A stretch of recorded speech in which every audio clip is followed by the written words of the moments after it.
Votre cash, vos décisions. Bienvenue au podcast Finance 360 avec Alex Demers. Bien que je suis très content du succès entrepreneurial derrière Liquidation Marie, pour moi, le fait qu'il y ait des line-up de monde qui attendent pour acheter de la nourriture moins chère, c'est symptomatique des problèmes financiers du Québécois moyen, quand autant de gens sont prêts à faire de la route puis des détours, puis patienter pendant des heures juste pour économiser quelques dollars sur l'épicerie, ça en dit long sur la pression économique actuelle. Et c'est pour ça que dans l'épisode d'aujourd'hui, je veux vous présenter 5 statistiques qui révèlent ce qui se passe vraiment dans les poches des consommateurs au Québec. Si vous pensez que votre situation financière est juste correcte, attendez de voir les chiffres du Québécois moyen. Vous allez voir, c'est assez troublant. Et je vais commencer tout de suite avec le poids de la dette. Selon Statistique Canada, le ratio dette sur revenu des ménages, ça tourne autour de 177%. Autrement dit, pour chaque dollar que tu gagnes après impôt, tu as 1,77$ de dette. Par contre, c'est important de comprendre que dans ce ratio-là, ça inclut la dette hypothécaire dans le calcul. Donc, c'est pas juste des prêts auto ou des soldes de carte de crédit non plus. Donc, c'est sûr qu'avec le prix des maisons, les hypothèques rendent le ratio encore pire. Et toujours selon Statistique Canada, le ratio du service de la dette est rendu à environ 15%. En d'autres mots, il y a 15% du revenu disponible des ménages qui sert uniquement au remboursement des prêts. Donc, avant même d'avoir payé l'épicerie, l'essence ou le logement, il y a une partie de l'argent qui est déjà prise. Ça veut dire que pour beaucoup de Canadiens, une bonne partie de leur paye au cours des prochaines années, ça va juste servir à rembourser les dépenses du passé. Le deuxième point, c'est plus un ensemble de stats qui m'amène à constater qu'un grand nombre de Québécois vivent sur le crédit. Selon Equifax Canada, la dette non hypothécaire a continué d'augmenter. On parle d'une croissance de 5% sur un an. Et là, on s'entend une hausse de 5%, on verra pas fou avec ça non plus. Mais pour moi, le plus important, c'est pas le chiffre de la hausse de 5%, c'est la raison pour laquelle ça continue de monter. Avant, le crédit, ça servait principalement à consommer. Aujourd'hui, le monde s'en sert pour boucler la fin du mois. L'épicerie, l'essence, les factures courantes, quand tu mets ces dépenses-là sur ta carte de crédit et que tu n'as pas les moyens de rembourser le solde, ça veut dire que ton budget, il fonctionne plus.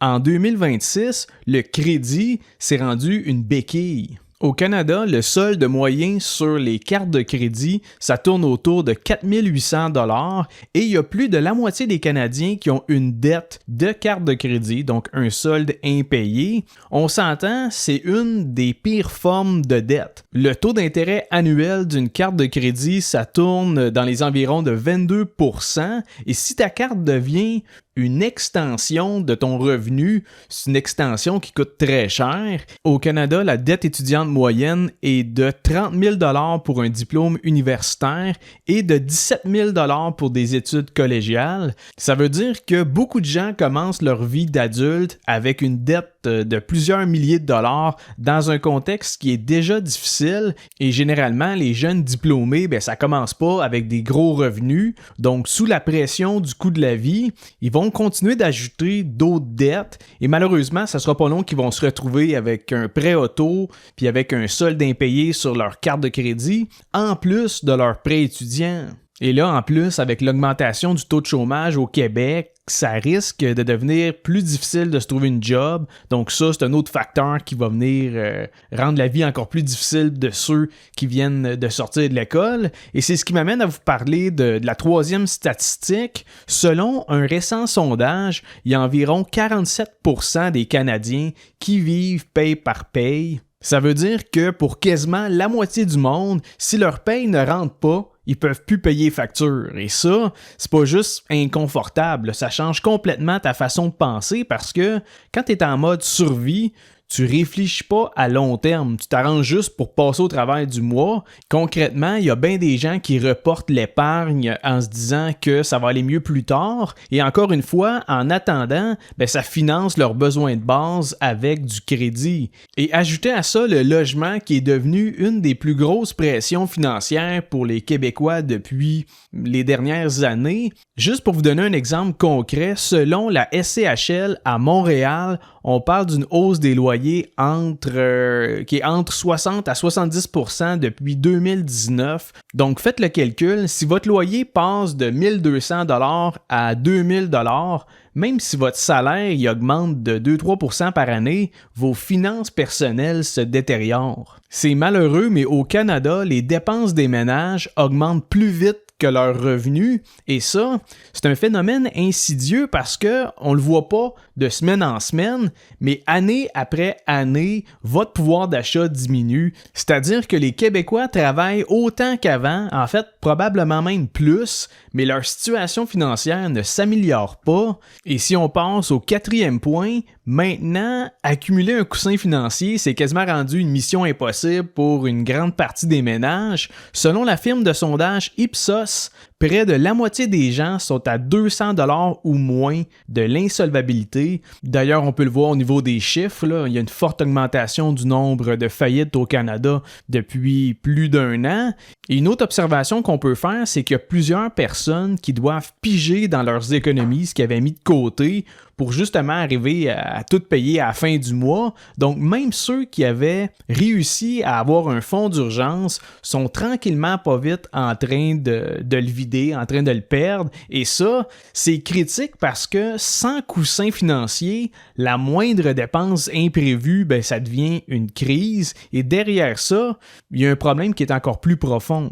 Et en fait, c'est ce que je veux mettre de l'avant, c'est que sur papier, la valeur nette des ménages canadiens, elle a augmenté durant les dernières années, mais une fois qu'on tient compte de l'inflation, la progression est beaucoup plus faible. Autrement dit, les Canadiens ont l'impression de s'enrichir, mais en réalité, leur pouvoir d'achat réel est stagne dû à la hausse du coût de la vie. Et comme vous vous en doutez, la croissance de la valeur nette, c'est pas uniforme pour tout le monde non plus. À la fin de 2025, on peut voir que le 20% des ménages dont le patrimoine est le plus élevé, ils détenaient l'équivalent de 66% de la valeur nette totale au Canada. Autrement dit, le 20% des plus riches, ça représente le 2/3 de la valeur nette globale dans le pays.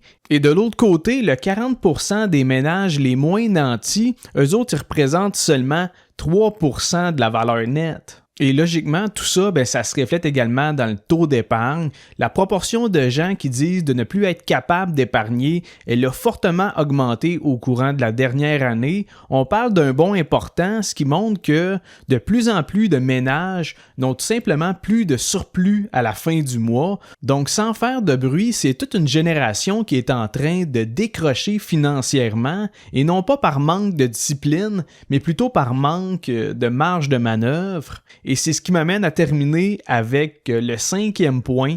Je vais aborder les finances publiques du Québec parce que, au final, même si je parle de finances personnelles, on ne peut pas ignorer l'environnement politico-économique dans lequel on vit. Tout d'abord, il faut savoir que le gouvernement du Québec va devoir payer environ 10,2 milliards de dollars par année juste en intérêts sur sa dette. C'est à peu près 6% des revenus du gouvernement qui sert au service de la dette. Ça, c'est de l'argent qui ne construit rien, qui ne va ni dans la santé, ni dans l'éducation. C'est de l'argent qui sort directement de nos impôts pour payer les dépenses des années précédentes. Et en parallèle à ça, il y a le déficit pour l'exercice 2025-2026 qui atteint 9,9 milliards. Autrement dit, on peut comprendre qu'on dépense beaucoup plus que ce qu'on reçoit, et quand un gouvernement commence à manquer de marge de manœuvre, il n'y a pas 50 000 options non plus, là. Soit il augmente les impôts, soit il coupe dans les services, ou sinon,